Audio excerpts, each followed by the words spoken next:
the Chairman Nadler recognized my colleague, Mary Gay Scanlon from Pennsylvania. And she began by saying, I'd like to redirect your attention to antitrust law rather than fringe conspiracy theories. And there she was referring to Jordan and the Republicans who spent their time not talking about antitrust law and anti-competitive practices by Google and Amazon and Facebook, and what it's like to try to be a small business competing there. At that point, Jim Jordan from Ohio just began speaking over her and interrupting her. Mr. Bezos, our investigation... Mr. Chairman, we have the email. There is no fringe... Excuse me, It's not your time. Mr. Jordan, you do not have the time. Please be respectful of your colleague. Someone directly, She controls the time. There was an uproar and everybody started saying, you can't speak. And I yelled, Put your mask on. Put your mask on.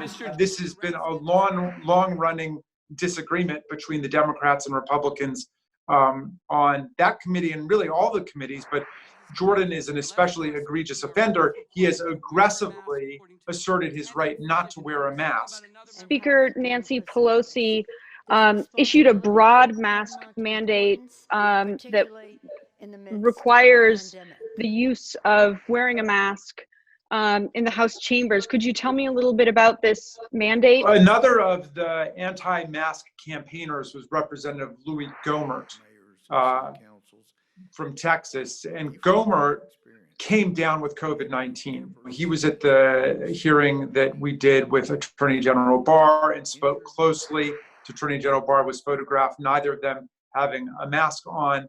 The thing about Congress, it's not just the health of members and their staffs. And by the way, Representative Gohmert's staff was very upset and wrote to Politico to say they were compelled to go to work and not wear masks as an example of how to get back to work. I mean, that's just perverse. It just makes no sense. He pulls through this like everybody else who's got it. But we do have to use this as a learning moment. Every time Congress meets, it's like a super spreader event. Forgive me for losing my temper here, but I've been living with this kind of irresponsibility for months. And now we've got members of Congress coming down with it. And I go down there on a daily basis, pretty much. When Speaker Pelosi can't be in town, I'm the Speaker pro tem often. I will go down to take, to take the gavel.